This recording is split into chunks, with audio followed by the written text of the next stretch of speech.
सी घटना घटी, उससे ही हम कबीर में प्रवेश शुरू करें। बड़ा आश्रम था यह, और इस आश्रम ने एक छोटा नया आश्रम भी दूर तिब्बत के सीमांत पर प्रारंभ किया था। आश्रम बन गया, खबर आई कि सब तैयारी हो गई है, अब आप एक योग्य सन्यासी को पहुंचा दें जो गुरु का पद संभाल ले। प्रधान आश्रम के गुरु ने 10 सन्यासी चुने और 10 को आश्रम की तरफ भेजा। पूरा आश्रम चकित हुआ। कोई 1000 सन्यासी अंतेवासी थे। उन्होंने कहा बात समझ में ना आई। एक बुलाया था, 10 भेजे। उत्सुकता बहुत तीव्र हो गई, जिज्ञासा संभले न संभली, तो कुछ सन्यासी गए और गुरु को कहा हम समझ ना पाए, एक का ही बुलावा आया था, आपने 10 क्यों भेजे? गुरु ने कहा रुको, जब वे पहुंच जाएं तब तुम्हें समझा दूंगा। 3 सप्ताह बाद, यात्रा लंबी थी, पहाड़ी थी, पैदल यात्रा थी। 3 सप्ताह बाद खबर पहुंची कि आपने जो एक सन्यासी भेजा था वो पहुंच गया। अब और भी मुसीबत हो गई। अब तो पूरा आश्रम एक ही चर्चा से भर गया कि ये तो रहस्य सुलझाना और उलझ गया। 10 भेजे थे, खबर आई एक ही पहुंचा। फिर उन्होंने गुरु से पूछा तो गुरु ने कहा 10 भेजो तब एक पहुंचता है। फिर पूरी कहानी बाद में पता चली। 10 यात्रा पर गए, पहले ही गांव में प्रवेश किया और एक आदमी ने सुबह ही सुबह नगर के द्वार पर पहला जो सन्यासी था उसके पैर पकड़ लिए और कहा ज्योतिषी ने कहा है कि जो भी व्यक्ति कल सुबह पहला प्रवेश करे उसी से मैं अपनी लड़की की शादी कर दूं। लड़की ये है और इतना धन मेरे पास है और कोई मालिक नहीं, एक ही लड़की है, कोई और मेरा बेटा नहीं। ज्योतिषी ने कहा अगर पहला आदमी इंकार कर दे तो जो दूसरा आदमी हो, दूसरा इंकार करे तो तीसरा, तो तुम 10 इकट्ठे ही हो, कोई ना कोई स्वीकार कर ही लेगा। पहले ने ही स्वीकार कर लिया। लड़की बहुत सुंदर थी, धन भी काफी था। उसने अपने मित्रों से कहा कि मेरा जाना न हो सकेगा आगे, परमात्मा की मर्जी यही दिखती कि मैं इसी गांव में रुक जाऊं। दूसरे गांव में जब वे पहुंचे तो गांव के राजा का जो पुरोहित था वो मर गया था और वो एक नए पुरोहित की तलाश में था। अच्छी नौकरी थी, शाही सम्मान था, काम कुछ भी न था। एक सन्यासी वहां रुक गया और ऐसे ही पहुंचते पहुंचते जब सिर्फ 10 मील दूर रह गया था आश्रम, वे गांव में एक सांझ रुके। 2 ही बचे थे। गांव के लोगों ने प्रवचन आयोजित किया था। उनमें से एक बोला। जब वो बोल रहा था तो एक नास्तिक बीच में खड़ा हो गया और उसने कहा कि ये सब बकवास है, ये बुद्ध और बुद्ध वचन, ये सब 2 कौड़ी के कचरा है, इसमें कुछ सार नहीं। जो सन्यासी बोल रहा था उसने अपने मित्र से कहा अब तुम जाओ, मैं यहीं रुकूंगा जब तक इस नास्तिक को बदल के आस्तिक न कर दिया, तब तक मैं इस गांव से निकलने वाला नहीं। ऐसे एक पहुंचा। 10 चलते हैं तब एक पहुंचता है। इस घटना के आधार पर तिब्बत में यह कहावत बन गई कि 10 चलते हैं तब एक पहुंचता है। मार्ग कंटकाकीर्ण है और बहुत प्रलोभन है मार्ग में। जगह जगह रुकने की संभावना है और प्रलोभन प्रबल है और मार्ग कठिन है, चढ़ाई का है। एक एक कदम उठाना श्रम मांगता है, निष्ठा मांगता है। नीचे उतरने वाला मार्ग नहीं जहां सुविधा से कोई ढलक सकता है। चढ़ाव है, भारी चढ़ाव। गिरने के सब तरह की संभावनाएं, गिरने के सब तरह के सूक्ष्म कारण मौजूद हैं। इसलिए 10 चलें और एक भी पहुंच जाए तो काफ़ी है। इजिप्ट में वे कहते हैं कि 1000 बुलाए जाते हैं और एक चुना जाता है, और मुझे लगता है तिब्बत से उनकी कहावत ज़्यादा सही है। 10 चलें और एक पहुंच जाए, ये भी संभव नहीं मालूम होता। 1000 बुलाए जाते हैं और एक चुना जाता है। जीसस से किसी ने पूछा कि तुम्हारे प्रभु का राज्य कैसा है, तो जीसस ने कहा, मछुए की जाल की तरह। मछुआ जाल फेंकता है, सैकड़ों मछलियां फंस जाती हैं, जो योग्य हैं, खाने के योग्य हैं, चुन ली जाती हैं, वहां की वापस पानी में फेंक दी जाती है। तो जीसस ने कहा, प्रभु का राज्य भी मछुए की जाल की तरह। परमात्मा जाल फेंकता है, लाखों फंसते, पर इन्हें गिने चुने जाते हैं जो तैयार हैं, बाकी वापस पानी में फेंक दिए जाते। पानी यानी संसार। इसी तरह तो तुम बार बार फेंके गए हो। ऐसा नहीं है कि जाल में नहीं फंसे, कई बार फंसे हो, पर तुम योग्य ही न थे कि चुने जा सको। जाल में फंस जाना काफी नहीं है, मछुए की आंख में जचना भी जरूरी है।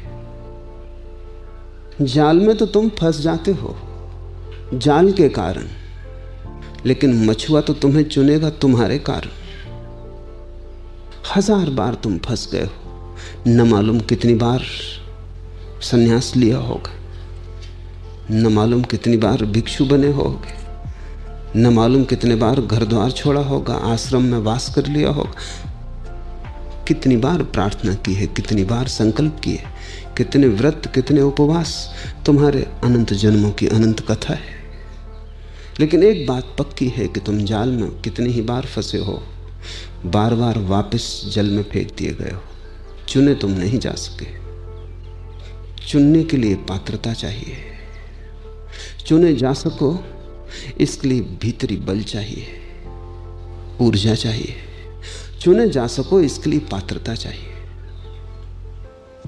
और उस पात्रता को उपलब्ध करना दुर्गम है, अति दुर्गम है। इस संसार में सभी कुछ पा लेना आसान है। तुम जैसे हो वैसे ही रहते हुए इस संसार की सब चीजें पाई जा सकती हैं। परमात्मा को पा लेना कठिन है, क्योंकि तुम जैसे हो वैसे ही रहते हुए परमात्मा को नहीं पाया जा सकता। तुम्हें बदलना होगा, और बदलाहट ऐसी है कि तुम्हें कुछ ना कुछ परमात्मा जैसे होना होगा, तभी तुम परमात्मा को पा सकोगे। क्योंकि जो परमात्मा जैसा नहीं है वो कैसे परमात्मा को पा सकेगा। कोई समानता चाहिए जहां से सेतु बन सके। कुछ एक किरण तो चाहिए तुम में सूरज की, जिसके सहारे तुम सूरज तक यात्रा कर सको। हम दूध से दही बनाते तो थोड़ा सा दही उसमें डाल देते, फिर सारा दूध दही हो जाता है। तो तुम में थोड़ा सा तो परमात्मा होना ही चाहिए, तभी तुम्हारा पूरा दूध दही हो सकेगा। उतना भी ना हो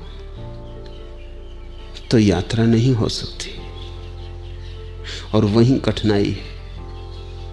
क्योंकि थोड़ा सा भी परमात्मा जैसा होना तुम्हारे सारे जीवन की व्यवस्था को बदलने के अतिरिक्त ना हो सकेगा। तुम्हारी पूरी जीवन की शैली और पद्धति रूपांतरित करनी होगी। इसलिए कबीर कहते हैं, तेरा जन एकाध है कोई। ऐसे करोड़ करोड़ लोग हैं, मंदिर हैं, मस्जिद हैं, गुरुद्वारे हैं, लोग प्रार्थनाएं कर रहे हैं, पूजा कर रहे हैं, अर्चना कर रहे हैं, पर तेरा जन कोई एकाध ही है। बड़ी पृथ्वी है, करोड़ों अरबों लोग हैं, मंदिरों की भी कोई कमी नहीं, प्रार्थना पूजा भी खूब चल रही है, अर्चना की धूप चल रही है, दिए चल रहे हैं, लेकिन अर्चना की आत्मा नहीं। पूजा हो रही है बाहर के मंदिर में, भीतर के मंदिर में पूजा का कोई स्वर नहीं। बड़ी सजावट है मंदिर में बाहर, भीतर का मंदिर बिल्कुल खाली है। तो जाओ कितना ही मंदिरों में, पहुंच ना पाओगे, क्योंकि उसका मंदिर कोई पत्थर मिट्टी का मंदिर नहीं, उसका मंदिर तो परम चैतन्य का मंदिर है। उसका मंदिर कोई आदमी के बनाए नहीं बनता, बात तो बिल्कुल उल्टी है। उसके बनाए आदमी बनाए, आदमी उसके मंदिर बना के किसको धोखा दे रहा है? तुम्हारे बनाए मंदिरों से तुम कहीं भी ना पहुंच सकोगे। तुम्हारे बनाए मंदिर तुमसे छोटे होंगे। उचित भी है, गणित साफ है। तुम जो बनाओगे वो तुमसे बड़ा कैसे हो सकता है? बनाने वाले से बनाई गई चीज बड़ी नहीं हो सकती। कविता कितनी ही सुंदर हो, कवि से बड़ी थोड़ी हो पाएगी। और संगीत कितना ही मधुर हो, संगीतज्ञ से बड़ा तो ना हो पाएगा। मूर्ति कितनी ही सुंदर हो, मूर्तिकार से तो सुंदर ना हो पाएगी। बनाने वाला तो ऊपर ही रहेगा, क्योंकि बनाने वाले की संभावनाएं अभी शेष हैं, सब चुक नहीं गया। वो इससे भी श्रेष्ठ बना सकता है। जिसने एक सुंदर गीत गाया वो इससे भी 1000 सुंदर गीत गा सकता है। और वो कितने ही गीत गाए, हर गीत के ऊपर ही वो रहेगा। तुम्हारे बनाए मंदिर तुमसे बड़े नहीं हो सकते। तुम्हारी बनाई हुई परमात्मा की प्रतिमाएं तुमसे छोटी होंगी। तुम ही उनके सृष्टा हो।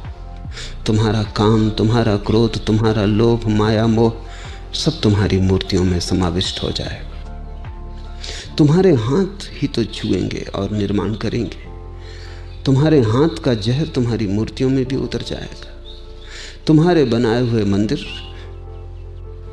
तुमसे बेहतर नहीं हो सकते।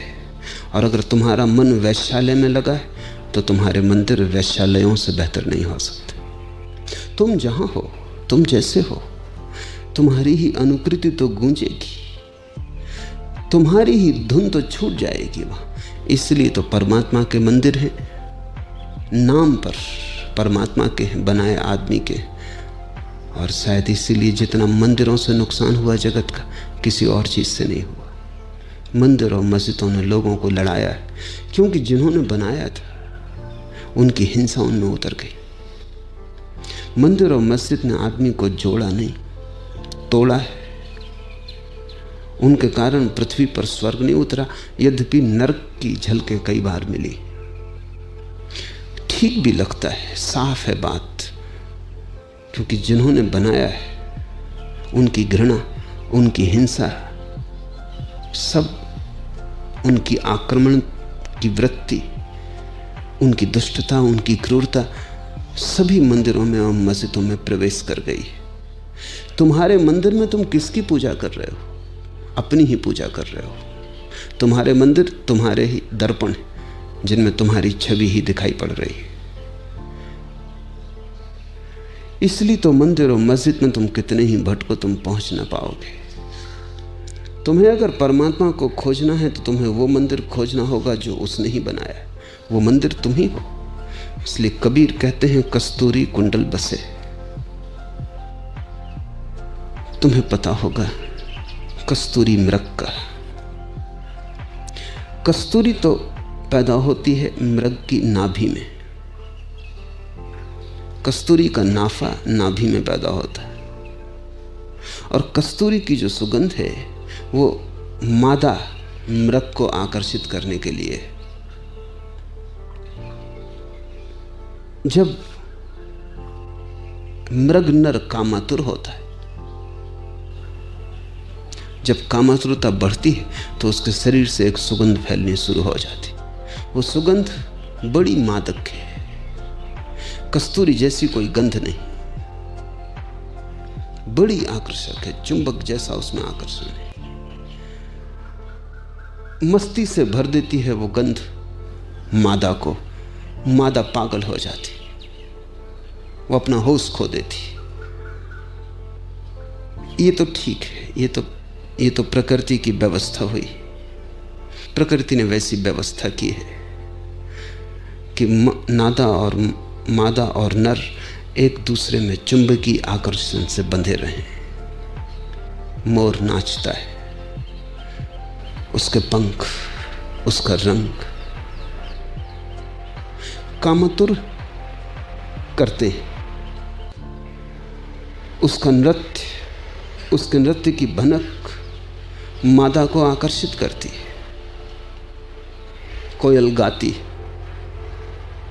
उसकी ध्वनि पुकार है, उसकी ध्वनि में बंधी मादा चली आती। वैसे ही कस्तूरी मृग है, उसकी नाभि में कस्तूरी पैदा होती और उसकी गंध शराब जैसी है। उस गंध में मादा अपना होश खो देती और समर्पण कर देती। यहाँ तक तो ठीक है, लेकिन कस्तूरी मृग की एक तकलीफ है कि उसको खुद भी बास आती। मोर नाचता है तो खुद तो अपने पंखों को नहीं देख सकता।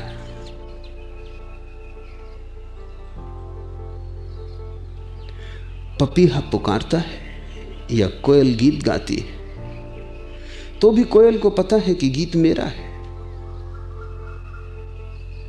लेकिन कस्तूरी मृग को गंध आनी शुरू होती और उसकी समझ में नहीं आती कि गंध कहां से आ रही। मादा तो पागल होती है, नर भी पागल हो जाता है और वो भागता है मधोसी में कि कहीं से आ रही होगी। आ तो रही तो वो स्रोत की तलाश करता है। वो भागा फिरता, वो जहां भी जाता वहीं गंध को पाता है। वो करीब करीब पागल हो जाता है, सिर लहूलुहान हो जाता है। भागते वृक्षों में, जंगल में खोजते कहां से गंध आती, और गंध उसके भीतर से आती। कस्तूरी कुंडल बसे। कबीर ने बड़ा प्यारा प्रतीक चुना है। जिस मंदिर की तुम तलाश कर रहे हो वो तुम्हारे कुंडल में बसा है, वो तुम्हारे भीतर है, वो तुम ही हो। और जिस परमात्मा की तुम मूर्ति गढ़ रहे हो उसकी मूर्ति गढ़ने की कोई जरूरत ही नहीं, तुम ही उसकी मूर्ति हो। तुम्हारे अंतराकाश में जलता हुआ उसका दिया, तुम्हारे भीतर उसकी ज्योतिर्मयी छवि मौजूद है। तुम मिट्टी के दिए भला हो ऊपर से, भीतर तो चिन्मय की ज्योति है। मृणमय होगी तुम्हारी देह, चिन्मय है तुम्हारा स्वरूप। मिट्टी के दिए तुम बाहर से हो, ज्योति थोड़ी मिट्टी की है। दिया पृथ्वी का है, ज्योति आकाश की है। दिया संसार का है, ज्योति परमात्मा की है। लेकिन तुम्हारी स्थिति वही है जो कस्तूरी मृग की है। भागे फिरते हो, जन्मों जन्मों से तलाश कर रहे हो उसकी जो तुम्हारे भीतर छिपा है। उसे खोज रहे हो जिसे तुमने कभी खोया नहीं। खोजने के कारण ही तुम वंचित हो। ये कस्तूरी मृग पागल ही हो जाएगा। ये जितना खोजेगा उतनी मुश्किल में पड़ेगा। जहां जाएगा, कहीं भी जाए सारे संसार में भटके तो भी पा ना सकेगा, क्योंकि बात ही शुरू से गलत हो गई। जो भीतर था उसे उसने बाहर सोच लिया, क्योंकि गंध बाहर से आ रही थी। गंध उसे बाहर से आती मालूम पड़ी। तुम्हें भी आनंद की गंध पागल बनाए दे रही। तुम भी आनंद की गंध को बाहर से आता हुआ अनुभव करते हो। कभी किसी स्त्री के संग तुम्हें लगता है आनंद मिला, कभी बांसुरी की ध्वनि में लगता है आनंद मिला, कभी भोजन के स्वाद में लगता है कि आनंद मिला, कभी धन की खनकार में लगता है कि आनंद मिला, कभी पद की शक्ति में, अहंकार में लगता है कि आनंद मिला। बड़ा जंगल है। हर वृक्ष से तुम सिर तोड़ चुके हो, लहूलुहान हो। कभी यहां कभी वहां, कभी इधर कभी उधर खोजते हो और झलक मिलती है। झलक इसलिए मिलती है कि कस्तूरी कुंडल बसे। जहां भी जाओगे वहीं झलक मिल जाएगी। अब ये जरा कठिन है। जब तुम किसी स्त्री में पाते हो कि आनंद मिला, तब ठीक वही दशा है जो कस्तूरी मृग की है। आनंद तुम्हें अपने ही कारण मिल रहा है, क्योंकि कल तुम्हारा ही मन बदल जाएगा और इसी स्त्री में आनंद न मिलेगा। कल इसी स्त्री से तुम बचना चाहोगे। आज सब निछावर करने को राजी थे, कल इसकी शक्ल देखना मुश्किल हो जाएगी। अगर आनंद स्त्री से ही मिला था तो सदा मिलता, शाश्वत मिलता। तुम्हारे ही भीतर से कोई गंध उठी थी और स्त्री में प्रतिफलन हुआ था। तुम्हारे ही भीतर से उठी थी गंध और तुमने उसे स्त्री से आते हुए अनुभव किया था। स्त्री ने शायद तुम्हारे ही भीतर जो था उसकी प्रतिध्वनि की थी। कभी धन के संग्रह में, कभी अहंकार की तृप्ति में, पद